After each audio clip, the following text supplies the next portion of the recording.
আসসালামু আলাইকুম। আমি doctor Farhana Atiya, associate professor biochemistry, Nilphamari medical college. অনেক অনেক শুভেচ্ছা ছাত্রছাত্রীদের, তোমরা নিশ্চয়ই ভালো আছো।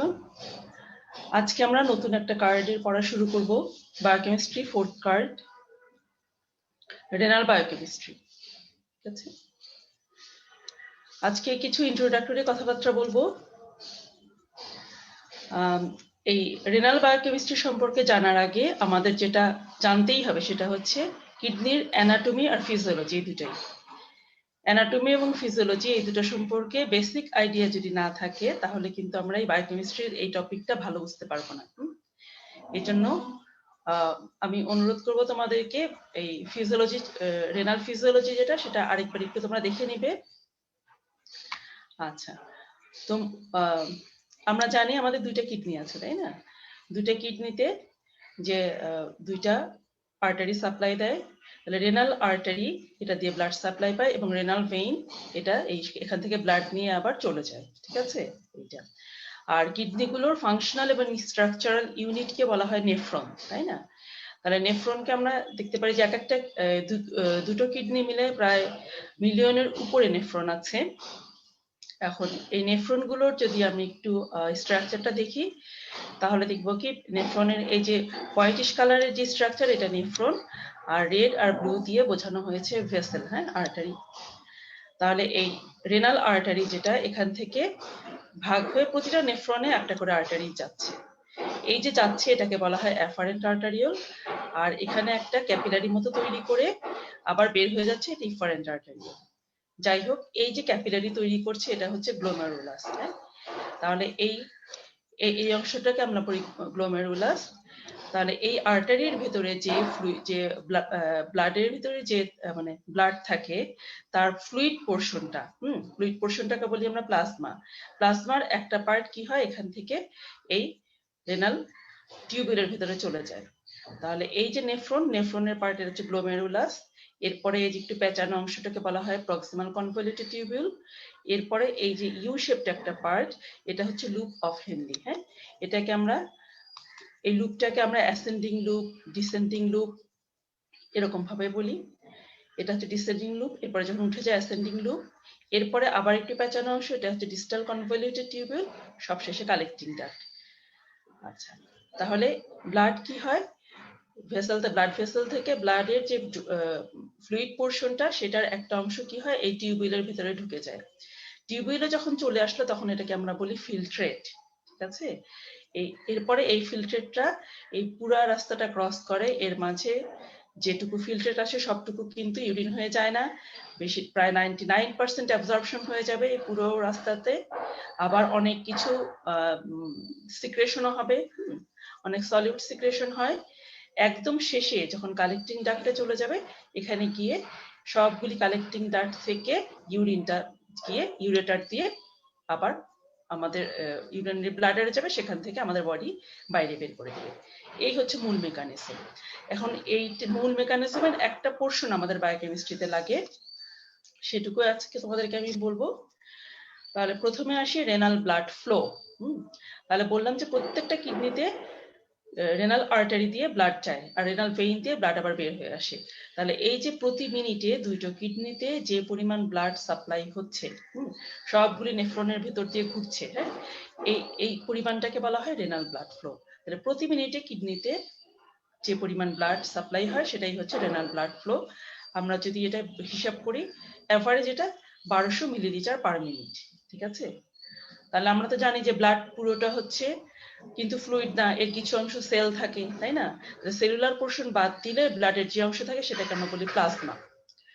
এখন প্লাজমা কতটুকু যায়, জাস্ট ব্লাডের যতটুকু প্লাজমা সেটাই হচ্ছে রেনাল প্লাজমা ফ্লো। তাহলে 1 মিনিটে যতটুকু প্লাজমা কিডনি দুটোকে ক্রস করে সেটাই হচ্ছে রেনাল প্লাজমা ফ্লো। এটার এভারেজ হচ্ছে 650 মিলিলিটার পার মিনিট অ্যাডাল্টের জন্য। হ্যাঁ, এগুলো সব মাপ।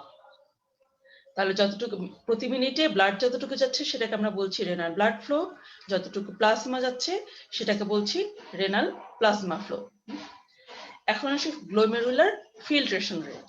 তাহলে প্লাজমার আবার একটা পোর্শন কি হয়, ওই যে আমরা বলেছি গ্লোমেরুলাস ক্যাপিলারি তৈরি করে থাকে, তাই না? এটা একটা গ্লোমেরুলাস, ওটা হচ্ছে ওই ছাঁকনিটা পার হয়ে রেনাল টিউবুলে চলে আসে। ঠিক আছে, তাহলে যে পোর্শনটা রেনাল টিউবুলে চলে আসছে, প্রতি মিনিটে আমরা যে পরিমাণ এই প্লাজমার যে পরিমাণ অংশ, মানে যে অংশটা আমরা ফিল্ট্রেট হিসেবে পাচ্ছি, সেটাকে বলা হচ্ছে গ্লোমেরুলার ফিল্ট্রেশন রেট।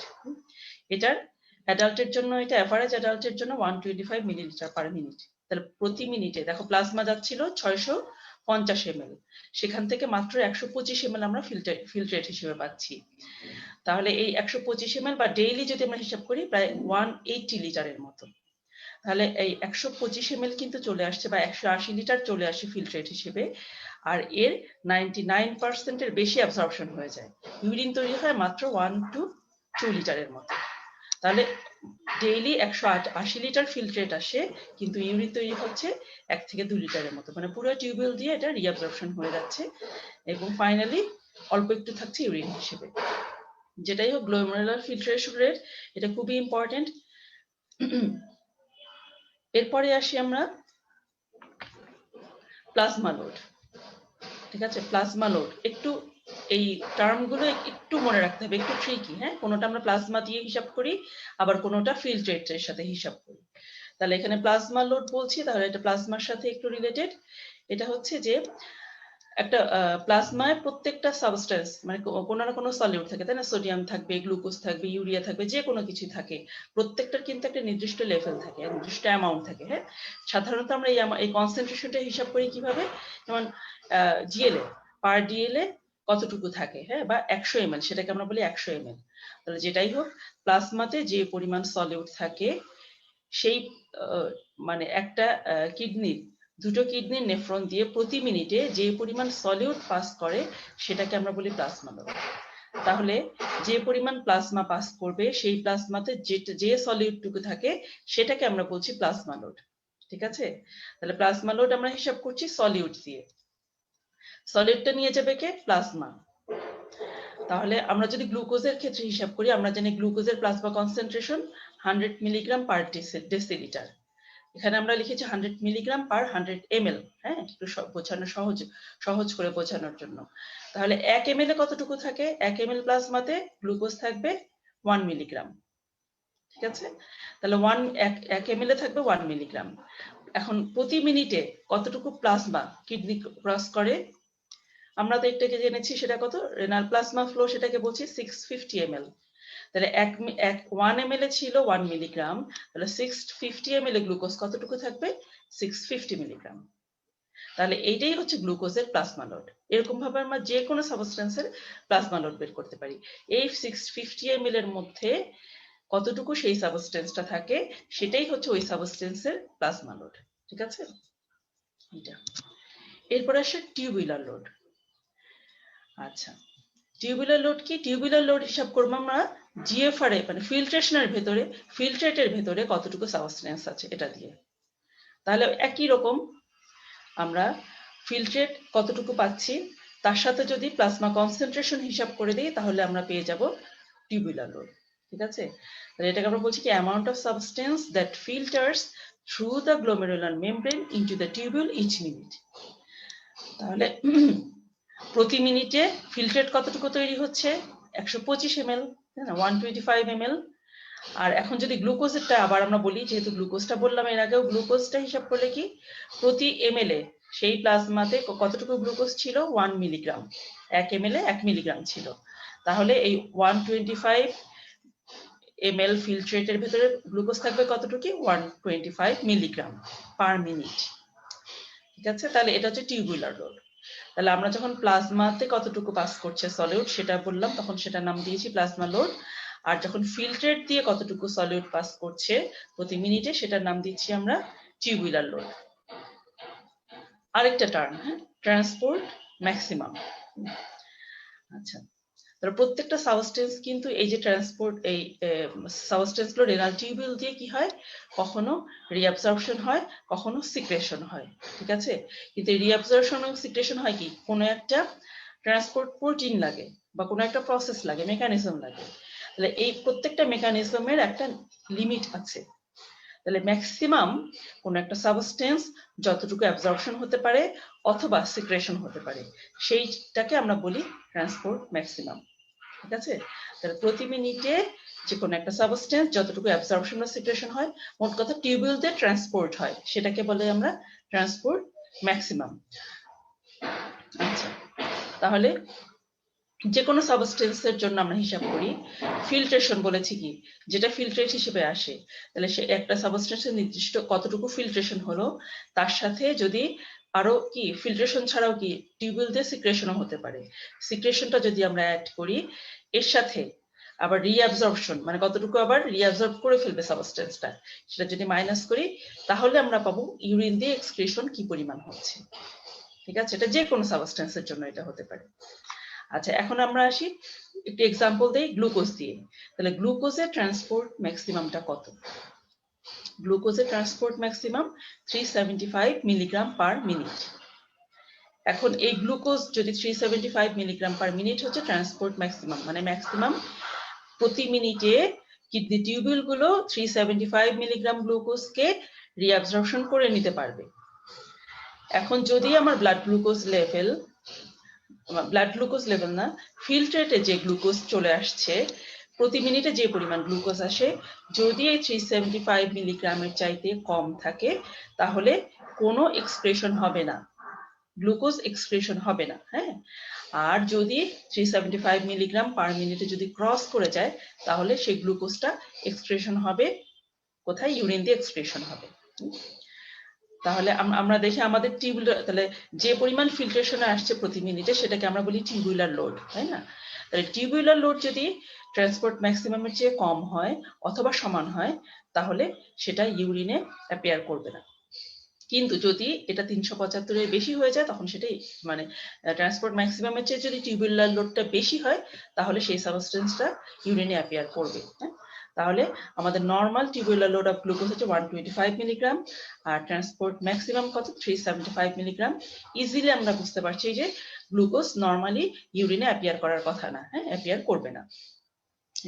এটা আমরা যে কোনো সাবস্টেন্সের জন্য এটা আমরা ক্যালকুলেট করে বলে দিতে পারি, হ্যাঁ, যে কোনটা ইউরিনে অ্যাপিয়ার করার কথা আর কোনটা করার কথা না। আচ্ছা, এবার আরেকটা term renal threshold.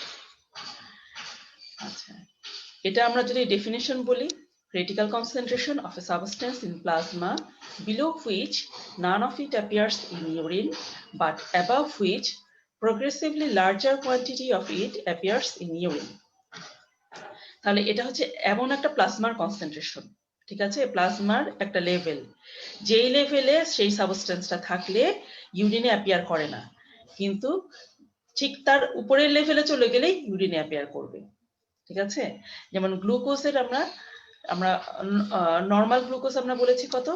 100 milligram per decilitre, 100 milligram per decilitre, হ্যাঁ, নর্মাল গ্লুকোজ লেভেল।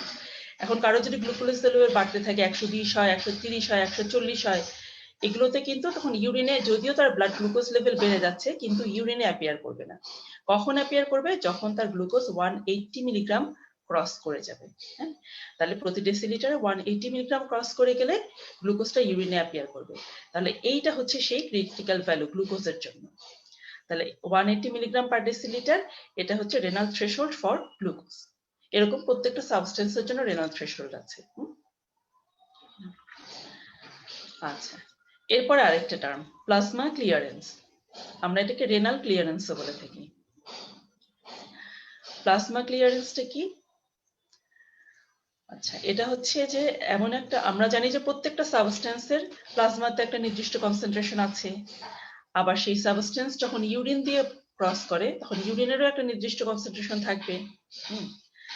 তাহলে কতটুকু সাবস্টেন্স প্রতি মিনিটে চলে যাচ্ছে এটা যদি আমরা হিসাব করতে চাই তাহলে আমরা যে ফর্মুলা ইউজ করি সেটা কি, আমরা ইউরিনের সাবস্টেন্সের কনসেন্ট্রেশন বের করব, তার সাথে প্রতি মিনিটে কতটুকু ইউরিন যাচ্ছে সেটা আমরা ভি দিয়ে বলছি, তাহলে urine concentration into V divided by plasma concentration.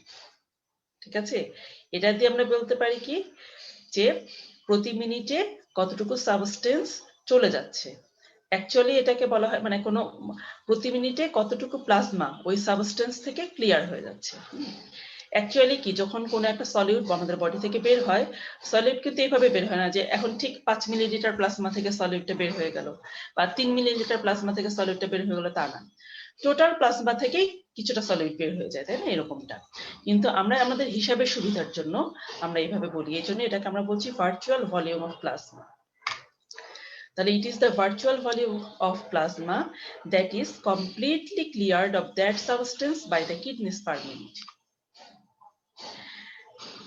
এখন আমি যদি বলি যে গ্লুকোজের প্লাজমা ক্লিয়ারেন্স হচ্ছে 0, তাহলে এটা দিয়ে কি বোঝায়? এই সাবস্টেন্সটা যে পরিমাণ মানে যে পরিমাণ গ্লুকোজ আমাদের বডি থেকে বের হয়ে যাচ্ছে সেই পরিমাণ গ্লুকোজ 0 ml প্লাজমার মধ্যে আছে। তার মানে কি গ্লুকোজ একেবারেই বের হচ্ছে না, কমপ্লিটলি রিঅ্যাবসর্বড হয়ে যায় নরমালি, ঠিক আছে? তাহলে গ্লুকোজের প্লাজমা ক্লিয়ারেন্স যদি আমরা 0 বলি, যে কোনো সাবস্টেন্সের প্লাজমা ক্লিয়ারেন্স 0 হলে আমরা বুঝবো যে সেই সাবস্টেন্সটা কমপ্লিটলি রিঅ্যাবসর্বড হয়েছে, একটুও বের হয় নাই। ইউরিয়ার প্লাজমা, এগুলো নরমাল লেভেল দিয়ে রেখেছি, হ্যাঁ। ইউরিয়া হচ্ছে 70 মিলিলিটার পার মিনিট, প্রতি মিনিটে 70 মিলিলিটার প্লাজমায় যে পরিমাণ ইউরিয়া থাকে সেই পরিমাণ ইউরিয়াটা ক্লিয়ার হয়ে যাচ্ছে বডি থেকে ইউরিনের মাধ্যমে। এই 70 ml এটা কিন্তু ইউরিনের মাপ না, এটা হচ্ছে প্লাজমার মাপ। 70 ml প্লাজমায় যে পরিমাণ ইউরিয়া ছিল সেটা প্রতি মিনিটে ক্লিয়ার হয়ে যাচ্ছে ইউরিন দিয়ে, যতটুকু ইউরিনই হোক, এটা আমাদের ব্যাপার না, হ্যাঁ। তাহলে যখন আমরা দেখবো যে 70 ml পার মিনিট ক্লিয়ার হয়ে যাচ্ছে, ঠিক আছে, তখন আমরা হিসাব করি কি জিএফআর এর সাথে। যখন দেখবো যে জিএফআর এর চেয়ে কম কোন সাবস্টেন্সের প্লাজমা ক্লিয়ারেন্স, হ্যাঁ, তখন কি বুঝবো? তখন হচ্ছে বুঝবো যে এটা পার্শিয়ালি রিঅ্যাবসর্বড হয়েছে, ঠিক আছে। আর যখন ক্রিয়েটিনের ক্ষেত্রে 140 ml পার মিনিট, তার মানে কি জিএফআর 125, তার চেয়ে বেশি 140 হয়ে গেছে, তাহলে কি সেই যতটুকু জিএফআর এ ছিল মানে যতটুকু প্লাজমাতে ছিল সেটা তো গেছে, তার সাথে আরো অতিরিক্ত গিয়েছে। তার মানে কি এই ক্রিয়েটিনিনটা আরো কিছু সিক্রেশনও হয়েছে, প্লাজমাটুকু তো গিয়েছে, তার সাথে আরো কিছু সিক্রেশন হয়েছে রেনাল টিউবুলিনে, হ্যাঁ। 140 ml পার মিনিট যেটা বলছি। ইনুলিন এটা নরমালি আমাদের এটা কোনো মানে আমরা ইনটেক করি না বা আমাদের বডির ফিজিওলজি কোনো সাবস্টেন্স না। ইনুলিনটা অ্যাকচুয়ালি আমাদের রেনাল ফাংশন দেখার জন্য ইউজ করা হয়। ইনুলিনের plasma clearance 125 milliliter per minute, একদম জিএফআর এর সমান। তার মানে ইনুলিন রিঅ্যাবসর্পশন হয়নি, আবার সিক্রেশনও হয় না, যেমন ছিল প্লাজমাতে তেমনটাই সে ফিল্টারেটে চলে এসেছে, ঠিক আছে। এইটা তাহলে এই হচ্ছে প্লাজমা ক্লিয়ারেন্সের যদি সিগনিফিকেন্স আমরা বলি, এতক্ষণ তো আমরা বুঝেছি। তাহলে আমরা এটা দিয়ে কি আসলে অ্যাকচুয়ালি রেনাল ফাংশন টেস্ট করি, কিডনির ফাংশন ভালো আছে কিনা এটা দেখি, এবং যদি কিডনির ফাংশন ডিটোরিওরেট করেও কতটুকু ডিটোরিওরেট করেছে এটা আমরা বুঝতে পারি। এছাড়া জিএফআর মেজার করতে পারি, রেনাল প্লাজমা ফ্লো মেজার করতে পারি, এটা। আচ্ছা, এখন আসো অসমোলার ক্লিয়ারেন্স। অসমোলার ক্লিয়ারেন্সটা কি?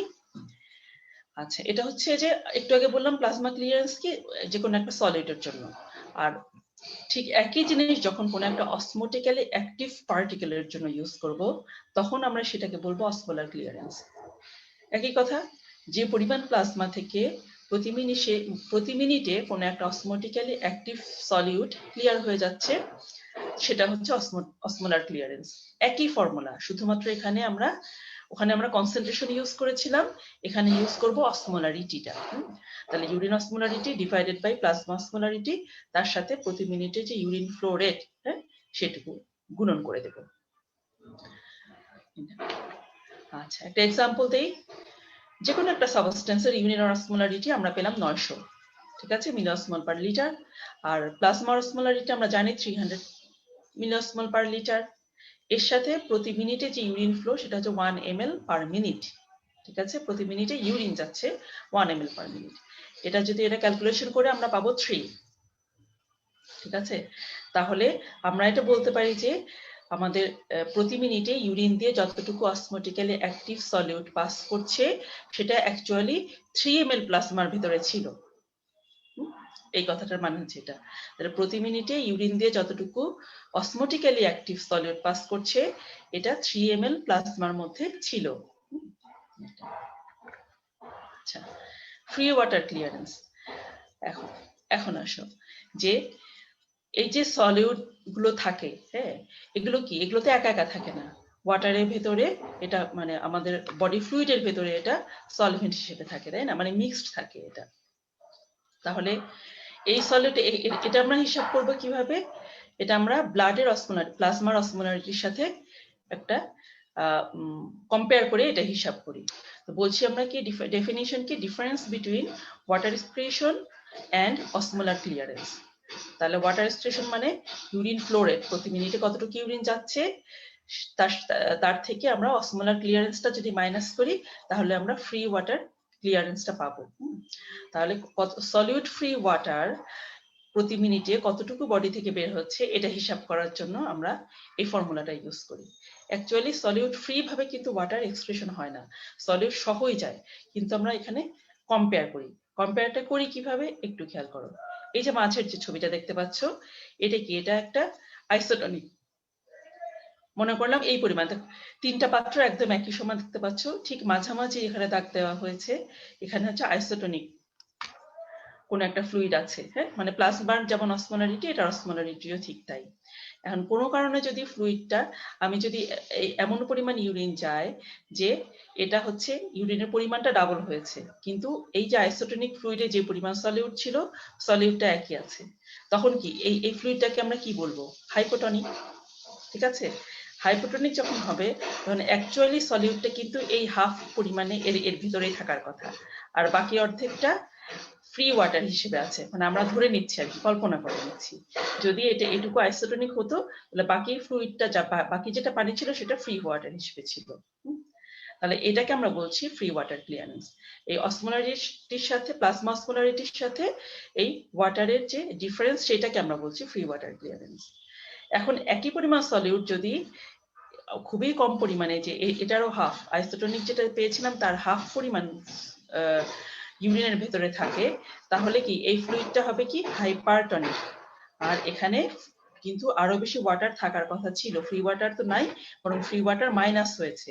হ্যাঁ, তাহলে আমরা এই ক্যালকুলেশন করে যখন আমরা এটাকে মাইনাস পাবো তখন বা নেগেটিভ পাবো, তখন আমরা বুঝবো যে ইউরিন হয়েছে হাইপারটনিক। আর যখন ওই ক্যালকুলেশনে যখন এটা পজিটিভ পাবো তাহলে ইউরিন হবে হাইপোটনিক বা ডাইলুট ইউরিন। ঠিক আছে, তাহলে ইউরিনটা হাইপারটনিক নাকি হাইপোটনিক নাকি আইসোটনিক, এটা বোঝার জন্য আমরা এই ফ্রি ওয়াটার ক্লিয়ারেন্স যদি ক্যালকুলেট করি তাহলে আমরা এটা আইডিয়া করে নিতে পারবো। ঠিক আছে, তাহলে আইসোটনিক যদি ইউরিন হয় তখন তার এই ফ্রি ওয়াটার ক্লিয়ারেন্স হবে 0। ঠিক আছে, আর নরমালি মানুষের কি হয়, নরমালি একজন পার্সনের ইউরিন সাধারণত হাইপারটনিক এন্ড কনসেন্ট্রেটেড থাকে। হ্যাঁ, এটা সাধারণত আমরা এডিএইচ হরমোন যেটা আছে সেই হরমোনের অ্যাক্টিভিটি আমরা এইভাবে মেজার করতে পারি, মানে অ্যাক্টিভিটিটা আমরা আইডিয়া করতে পারি এই। আচ্ছা, এখন মোটামুটি টার্মগুলো আমাদের শেষ হয়ে গেল, এখন একটি মেকানিজম একটা জানবো। হ্যাঁ, অ্যাসিডিফিকেশন অফ ইউরিন। আমরা জানি আমাদের ব্লাডের পিএইচ কত, 7.4, হ্যাঁ না, তাহলে ফিল্টার যেটা ছিল, প্লাজমা ছিল, সেটার পিএইচ ছিল 7.4। তাহলে এটা কিন্তু যখন আলটিমেটলি ইউরিন তৈরি করলো তখন তার পিএইচ কমতে কমতে 4.5 পর্যন্ত হয়ে যেতে পারে। তাহলে এই যে ইউরিন, আমাদের ফিল্টারটা ছিল অ্যালকালাইন কিন্তু ইউরিন তৈরি হলো অ্যাসিডিক। তাহলে কিভাবে এই অ্যাসিডিফিকেশনটা হলো, এই প্রসেসটাই হচ্ছে, এই প্রসেসটাকে আমরা বলছি অ্যাসিডিফিকেশন অফ ইউরিন। এই প্রসেসটাই এখন আমরা জানবো। এই প্রসেসের জন্য সাধারণত দুইটা মেকানিজম আছে, একটা হচ্ছে হাইড্রোজেন আয়ন সিক্রেশন আর একটা বাইকার্বনেট আয়ন রিঅ্যাবসর্পশন। এই দুইটা মেকানিজমে ইউরিনকে অ্যাসিডিক, মানে ইউরিনটা অ্যাসিডিক হয়ে যায়, আমাদের কিডনি ইউরিনকে অ্যাসিডিক করে ফেলে। আচ্ছা, কিডনি তো হাইড্রোজেন আয়ন সিক্রেশন করে, অন্যান্য যে কোনো যেমন সোডিয়াম আছে, পটাশিয়াম আছে, বা যে কোনো ইলেকট্রোলাইট যেমন ফিল্ট্রেট হিসেবে আসে তেমন রিঅ্যাবসর্পশন হয়, আবার কিছু সিক্রেশনও হয়। তো এইভাবে হাইড্রোজেন আয়ন সিক্রেশন সাধারণত হয় কোথায়, proximal convoluted tubule, distal convoluted tubule এবং কালেক্টিং ডাক্ট, এই তিন জায়গাতেই অ্যাসিডিফিকেশনটা হয়। এই হাইড্রোজেন আয়ন সিক্রেশনের জন্য রেসপন্সিবল হচ্ছে সোডিয়াম হাইড্রোজেন অ্যান্টিপোল্ট। মানে একদিকে সোডিয়াম যাবে, তার বিপরীত দিকে হাইড্রোজেন যাবে। হ্যাঁ, এটাকে আমরা বলছি অ্যান্টিপোর্ট। সিমপোর্ট হচ্ছে যদি দুটো একই দিকে যাবে। তাহলে এটা একটা ট্রান্সপোর্ট সিস্টেম, যেটাকে আমরা বলছি সোডিয়াম হাইড্রোজেন অ্যান্টিপোর্ট। অনেক আবার প্রোটন পাম্প এখানে রেসপন্সিবল থাকে। টোটাল একটা ফিল্ট্রেটে এই যে 4380 মিলি ইকুইভ্যালেন্ট অফ হাইড্রোজেন আয়ন থাকে। ঠিক আছে, সবগুলো টিউবুল আমি যদি হিসাব করি, 4380 মিলি ইকুইভ্যালেন্ট হাইড্রোজেন আয়ন সিক্রেশন হচ্ছে। এর মধ্যে এই বেশিরভাগ হাইড্রোজেন আয়ন সিক্রেশনটা কি হয়, এই যে বাইকার্বনেট, ফিল্ট্রেটে যে বাইকার্বনেট থাকে তাকে তখন কি করে, এর সাথে কম্বাইন করে এটাকে রিঅ্যাবজর্পশন করতে ইউজ করে হয়ে যায়। আর 50 to 100 milliequivalent hydrogen ion এটা ইউরিনের সাথে এক্সক্রেটেড হয়, এবং এইটাই হচ্ছে ইউরিনকে অ্যাসিডিফাই করে। হ্যাঁ, ইউরিন তখন অ্যাসিডিক হয়ে যায় এই হাইড্রোজেন আয়নটুকু থাকার জন্য। তাহলে এই হাইড্রোজেন আয়ন সিক্রেশন হয় সাধারণত তিনটা মেকানিজমে। একটা আমরা বলতে পারি বাইকার্বনেট মেকানিজম, ফসফেট মেকানিজম, আর অ্যামোনিয়া মেকানিজম। এখন একটা একটা করে একটু ডিটেইলে আমরা বলি। প্রথমে আসি বাইকার্বনেট মেকানিজম। এখানে যে ছবিটা দেখতে পাচ্ছ, এটা হচ্ছে টিউবুলার, কিডনি টিউবুলের লুমেন। এটা হচ্ছে সেল, পিঙ্ক কালারটা সেল, আর এর পাশে আছে ইন্টেস্টাইনাল ফ্লুইড বা প্লাজমা। ঠিক আছে, তাহলে এখন দেখো এখানে হাইড্রোজেন আয়ন সিক্রেশন হচ্ছে যে সোডিয়াম হাইড্রোজেন অ্যান্টিপোর্ট দিয়ে। এরপরে এই সিক্রেটেড হাইড্রোজেন আয়ন কি হবে, ফিল্ট্রেটে যে বাইকার্বনেট থাকে সেই বাইকার্বনেটের সাথে কম্বাইন করবে, করে কার্বনিক অ্যাসিড তৈরি করবে। কার্বনিক অ্যাসিডটা তখন কি হবে, কার্বনিক অ্যানহাইড্রেজ নামে একটা এনজাইম আছে, এই টিউবুলার সেলে থাকে, সেলের ওয়ালেও থাকে। সেখানে কি হবে, সেই এনজাইম দিয়ে কার্বন ডাই অক্সাইড এবং ওয়াটার এই দুটাতে কনভার্ট হবে, ব্রেকডাউন হবে। এরপরে কার্বন ডাই অক্সাইডের ডিফিউশন প্রসেসে সেলের ভিতরে ঢুকবে। সেলের ভিতরে যে ওয়াটার ছিল তার সাথে আবার এটা কম্বাইন করবে, এবং এখানে যে এনজাইম কাজ করবে, একই এনজাইম কাজ করবে, কার্বনিক অ্যানহাইড্রেজ করে তৈরি করলো কি কার্বনিক অ্যাসিড। কার্বনিক অ্যাসিডটা তখন ডিসোসিয়েট হবে বাইকার্বনেট আয়ন আর হাইড্রোজেন আয়ন। বাইকার্বনেটটা ডিঅ্যাবজর্পশন হয়ে যাবে, প্লাজমাতে চলে যাবে, আর হাইড্রোজেন সিক্রেশন হচ্ছে। ঠিক আছে, তাহলে এই পুরো প্রসেসটা খেয়াল করো। এখানে আমরা প্লাজমাতে এই যে একটা বাইকার্বনেট আয়ন পাচ্ছি, এটা কি, এই যে ফিল্ট্রেটে একটা বাইকার্বনেট ছিল সেটাই অ্যাকচুয়ালি আমরা প্লাজমাতে কিন্তু পরে পেয়ে গেলাম। তাহলে এই জন্য এই প্রসেসটাকে বলা হচ্ছে বাইকার্বনেট রিঅ্যাবজর্পশন মেকানিজম। আচ্ছা,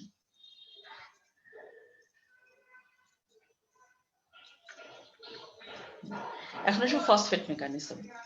ফসফেট মেকানিজম একইভাবে, এটা রেনাল টিউবুলার সেল, এটা লুমেন। এখন এখানে খেয়াল করো, এখানে কি আছে, লুমেনে হাইড্রোজেন আয়ন সিক্রেশন হয়েছে, হ্যাঁ, কিন্তু এখানে কোনো বাইকার্বনেট নাই। ফিল্ট্রেটের বাইকার্বনেট সব শেষ হয়ে গেছে, হ্যাঁ, তখন কিন্তু এখানে ফসফেট আছে।